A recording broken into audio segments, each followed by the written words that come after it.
This is a reading from the poem of the Man God by Mary Magdalene, Volume 2, Episode 241. Knowledge is not corruption, if it is religion. 3rd of August, 1945. When the boat moors in the little harbor of Tiberias, many idlers walking near the little pier come to see who has arrived. There are people of all ranks and nationalities. Thus the long, many-colored Jewish tunics, the dark heads and imposing beards of Israelites, mixed with the short, sleeveless, white woolen garments and the clean-shaven, short-haired heads of sturdy Romans, and with the even scantier garments covering the agile, effeminate bodies of Greeks. The latter seem to have absorbed the skillful art of their remote fatherland, even in posing, and look like statues of gods descended upon the earth in mortal bodies, enveloped as they are in white tunics, with classic faces adorned with curly, scented hair, and arms laden with bracelets, which their affected movements cause to shine. Many women of pleasure are mingled with the Romans and Greeks, who do not hesitate to show their love affairs in squares and streets, whereas Palestinians refrain from this, although many gaily indulge in free love with ladies of leisure at home. This clearly appears to be the case because courtesans call several Jews familiarly by their names, among them being a Pharisee adorned with ribbons, notwithstanding the fact that the Jews give the women ugly looks. Jesus moves towards that part of the town where the more elegant people gather together. These people are mainly Romans and Greeks, with a few courtiers of Herod's and some rich merchants from the Phoenician coast, presumably from Sidon and Tyre, as they are talking of those towns and emporia and ships. The external porches of the thermal baths are full of such elegant, idle people who kill time discussing petty topics, such as the favorite discobolus, or the most agile and smartest athlete in Greco-Roman wrestling, or they chatter of fashion and banquets and make appointments for pleasure trips, inviting to them the most beautiful courtesans or the perfumed, curly-haired ladies who come out from the thermal baths or other buildings, pouring into this hall-like artistic marmoreal center of Tiberias. The passing group is bound to rouse intense curiosity that becomes really morbid when someone recognizes Jesus, having seen him at Caesarea, and there is also someone who recognizes the Magdalene, although she is completely enveloped in her mantle, with her veil lowered over her forehead and cheeks, so that little of her face can be seen, as she is walking with her head bent.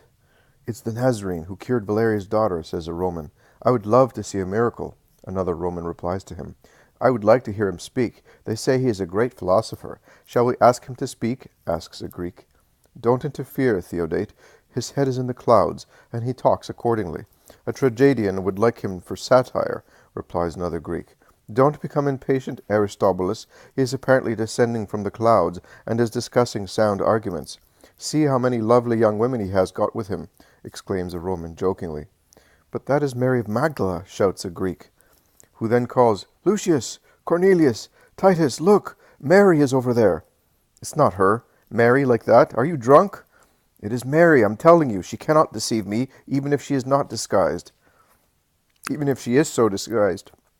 Romans and Greek crowd round the apostolic group, which is crossing the square adorned with arcades and fountains. Some women join the curious men, and it is a woman who almost goes under Mary's face to see her properly, and is dumbfounded when she sees that it is Mary. She asks her, "What are you doing in this guise?" and laughs mockingly. Mary stops, straightens herself, raises one hand, and uncovers her face, throwing her veil back. It is Mary of Magdala, the powerful lady against whatever is despicable and mistress of her own feelings, who appears. "It is I, yes," she says in her beautiful voice, while her beautiful eyes are flashing. "It is I, and I am revealing myself, so that you may not think that I am ashamed of being with these holy people." "Oh, Mary with holy people, come away, do not degrade yourself," exclaims the woman.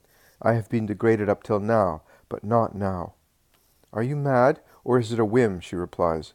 A Roman, winking and joking, says, "Come with me. I am more handsome and merrier than that mustached hired mourner who mortifies life and makes a funeral of it. Life is beautiful, a triumph, a joyful orgy. Come, I will excel everybody in making you happy." And the swarthy young man, whose fox-like face is rather handsome, endeavors to touch her. "Go away, don't touch me. You spoke the truth. The life you lead is an orgy, and a most shameful one. I loathe it." Oh, but up till recently it was your kind of life, replies the Greek. She is playing the virgin now, sneers the Herodian. You will ruin those holy people. The Nazarene will lose his halo with you. Come with us, insists the Roman. You had better come with me and follow him. Stop being animals, and become at least men. A chorus of laughter and mockery is their reply. Only an elderly Roman says, Respect the woman. She is free to do what she likes. I will defend her. Listen to the demagogue. Did last night's wine upset you? Asks a young man. No, he is a hypochondriac because his back is aching, replies another. Go to the Nazarene and ask him to scratch it for you. I will go and ask him to scratch off the filth I picked up being with you, replies the elder. Oh, Crispus has become corrupt at the age of 60, say many, laughing, while they form a circle around him. But the man named Crispus is not worried at being scorned, and he begins to walk behind the Magdalene, and they reach Jesus, who has stopped in the shade of a beautiful building, which occupies 2 sides of the square with porticos and benches. And Jesus has already come to grips with a scribe who reproaches him for being in Tiberias with such company. And why are you here, so far with regard to Tiberias? And I tell you also that there are souls to be saved in Tiberias as well, nay, more here than anywhere. Else, replies Jesus, they cannot be saved. They are Gentiles, heathens, sinners. I came for sinners, to make the true God known to everybody. To everybody. I came also for you. I do not need masters or redeemers. I am pure and learned. I wish you were learned enough to understand your own condition. And you to know how prejudicial it is to you the company of a prostitute. I forgive you also on her behalf. In her humility she has cancelled her sin. You have doubled yours in your pride. I have no sins. You have the capital one. You are loveless. The scribe says, Raka, and goes away. It is my fault, master, says the Magdalene, and seeing the pale face on the Blessed Virgin, she moans, Forgive me, I am causing your son to be insulted. I will withdraw. No, you shall stay where you are. I want it, says Jesus in an incisive voice. His eyes flash with majesty, and there is such authority emanating from his whole person that it is almost impossible to look at him. He then adds more kindly, Stay where you are. If anyone cannot bear being near you, let him go away by himself. And Jesus resumes walking towards the western part of the town. Master, calls a stout elderly Roman who defended the Magdalene. Jesus turns round. They call you master, and I call you thus as well. I was anxious to hear you speak. I am part philosopher and part worldly sinner, but perhaps you could make an honest person of me. Jesus stares at him, saying, I am leaving a town where base human animality reigns, and mockery is sovereign. And he resumes walking. The man follows him with difficulty and perspiring, because Jesus is striding, and he is bulky and rather old, and weighed down by vices. Peter looks back and tells Jesus, Let him walk. Do not bother about him. Shortly afterwards, the Iscariot says, But that man is following us. It is not right. Why? Out of pity, or is there another reason? Pity him? No, because farther back there's the scribe, and other Jews following us. Leave them alone. It would have been better if you had pitied him instead of pitying yourself. You, master. No, yourself, Judas. Be frank in acknowledging your feelings and confessing them. I really pity the elder as well. It is difficult, to keep up with you, says Peter, perspiring. It is always difficult to follow perfection, Simon. The man follows them without tiring, endeavoring to stay near the women, to whom, however, he does not speak. The Magdalene is weeping silently under her veil. Do not weep, Mary, says Our Lady, comforting her, and taking her by the hand. Later the world will respect you. The first days are the most painful ones. Oh, it is not for my sake. It is because of him. I would never forgive myself if I were the cause of trouble for him. Did you hear what that scribe said? I am prejudicial to him. Poor daughter, do you not know that such words have been hissing around him like so many snakes long before you thought of coming to him?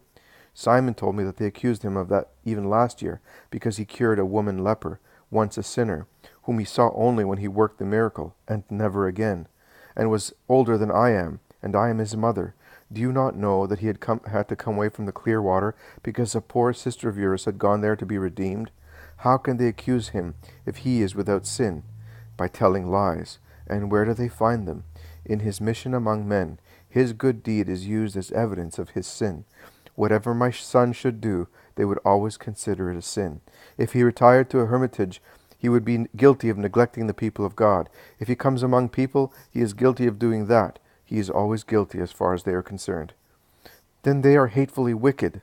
No, they are stubbornly blind to the light. My Jesus is the eternal misunderstood one, and he will be more and more so. And does that not grieve you? You seem so serene to me. Be quiet. I feel as if my heart were wrapped in burning thorns, and every time I breathe I am pierced by them. But he must not know. I strive to appear serene in order to support him by my serenity. If his mother does not console him, where is my Jesus going to find comfort? On which breast can he recline his head without being wounded or calumniated by doing so?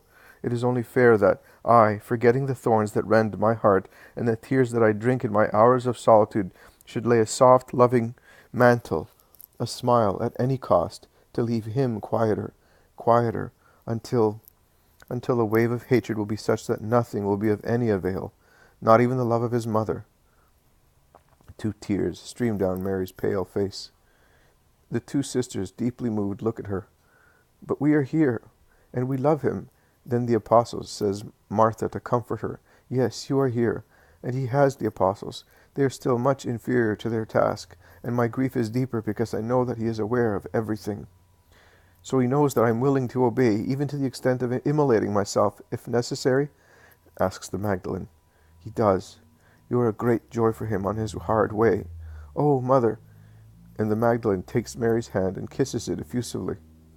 Tiberias ends at the vegetable gardens of the suburbs. Beyond them there is the dusty road that leads to Cana. On one side there are orchards, on the other meadows and fields, parched by the summer sun. Jesus proceeds into an orchard to rest in the shade of thick trees. The women reach him first, and then the panting Roman arrives. He is utterly exhausted. He remains a little aside, does not speak, but watches. Let us take some food while we are resting, says Jesus. There is a well over there, and a peasant near it. Go and ask him to let us have some water.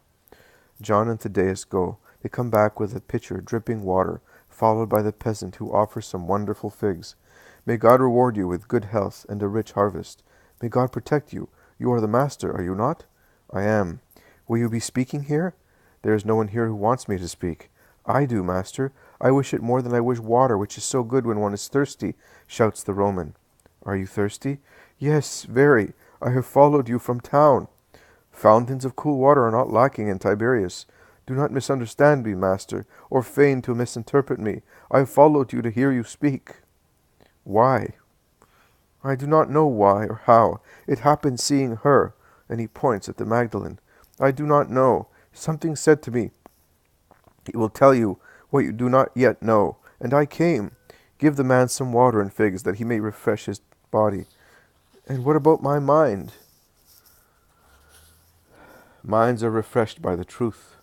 That is why I have followed you. I looked for the truth in human knowledge. I found corruption. Even in the best doctrines there is something which is not good. I have become so disheartened that I am disgusted, and a disgusting man, without any future but the hour I live. Jesus stares at him while eating the bread and figs that the apostles have brought him.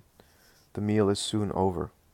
Jesus, still sitting, begins to speak as if he were just giving a simple lesson to his apostles. Also the peasant remains nearby. Many are those who look for the truth throughout their lives without reaching it. They look like fools who are anxious to see, and yet hold bronze blinkers before their eyes. And they grope searching convulsively so that they go farther and farther away from the truth, or they hide it by throwing on it various things that their foolish search shifts and causes to fall. Nothing but that can happen to them, because they look for the truth where the truth cannot be. To find the truth, you must join intellect to love, and look at things not only with wise eyes, but with good eyes, because bounty is worth more than wisdom. He who loves will always find a path leading to the truth. To love does not mean to take delight in the flesh or for the flesh. That is not love, it is sensuality.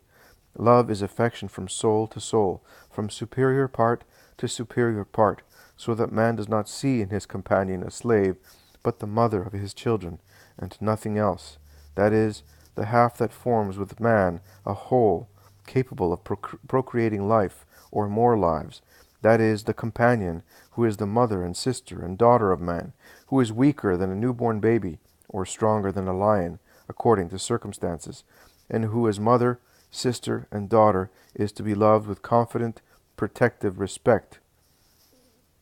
Whatever is not what I say is not love, it is vice. It does not lead upwards but downwards, not to the light, but to darkness, not to the stars, but to filth. You must love your woman to be able to love your neighbor, and you must love your neighbor to know how to love God, and the way to the truth is found. That is where the truth is, O men who are looking for it. The truth is God. That is where the key to understand knowledge is to be found. The faultless doctrine is God's doctrine. How can man answer all his questions if God is not with him to give him the answers? Who can disclose the mysteries of creation? Only and simply those mysteries, but our supreme Maker, who made creation. Who can understand the living marvel which is man, the being in whom the animal perfection is united to the immortal perfection, which is the soul, whereby we are God's, if our souls are alive, that is, free from those actions which would abase a brute, and which, however, man commits, and of which he is proud. O men searching for the truth, I will repeat Job's words to you. If you would learn more, ask the cattle, seek information from the birds of the air. The creeping things of the earth will give you lessons, and the fishes of the sea will tell you all. Yes, the earth, this verdant, flowery earth, the fruits swelling on trees, the proliferating birds, the wind blowing clouds, the sun that for centuries and millennia has risen unerringly, everything speaks of God, everything explains God, everything reveals and discovers God. If science is not based on God, it becomes error, and does not elevate, but abases. Knowledge is not corruption, if it is religion. He whose knowledge is based on God will not fall, because he is conscious of his dignity, and believes in his eternal future. But you must look for the real God, not for phantoms that are not gods, but mere frenzies of men still enveloped in spiritual ignorance, so that there is not even the shadow of wisdom in their religions, or the shadow of truth in their faith. Every age is capable of becoming wise. Nay, once again in Job it is written, At dusk a noonday light will rise for you, and when you think your end has come, you will rise like the morning star. You will be full of confidence because of the hope waiting for you.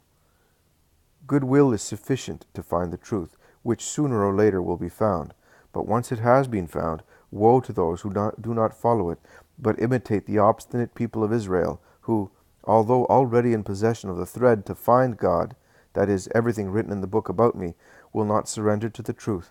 Nay, they hate it, amassing in their minds and hearts the barrenness of hatred and formulae. And they do not know that because of excessive weight of the earth will open under their steps, which they think are the steps of triumphers, whereas they are the steps of slaves of formalism, of hatred, of selfishness. And they will be swallowed up, and will be thrown headlong into the abyss, where those who go who are consciously guilty of a paganism that is more guilty than the heathenism that people have adopted by themselves in order to have a religion on which to base their behavior. As I do not reject those who repent amongst the children of Israel, so I do not reject those idolaters who believe in what they were given to believe, and who inwardly implore, Give us the truth. I have spoken to you. Let us rest now under these green trees. If this man will allow us, we shall go to Cana in the evening. Lord, I am leaving you, but as I do not wish to desecrate the wisdom that you have given me, I will leave Tiberias this evening. I am going away from this country. I will retire to the coast of Lucania with my servant. I have a house there. You have given me much. I realize that you cannot give me more. You cannot give more to the old Epicurean, but what you have given me is enough to enable me to build up my mind. And pray your God for old Crispus. He was your only listener in Tiberias.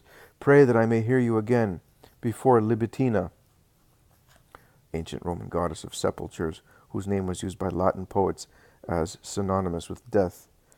Before Libitina clasps me, so that through the capability which I think I will create within me, I may understand you and the truth better. Hail, Master! And he salutes in the Roman way. When he passes near the women who are sitting a little aside, he bows to Mary of Magdalene and says, Thank you, Mary. It was a good thing that I knew you. You have given the searched-for treasure to your old feast companion. If I arrive here before you already are, I will owe you that. Goodbye. If I arrive where you already are, I will owe you that. Goodbye. And he goes away. The Magdalene presses her hands against her heart, and her face shows wonder and radiance. Then she drags herself on her knees before Jesus. Oh, Lord, so it is true that I may lead people to good? Oh, my Lord, that is too kind of you. And bending until her face touches the grass, she kisses Jesus' feet and wets them once again with tears, the tears of gratitude of the great lover of Magdala.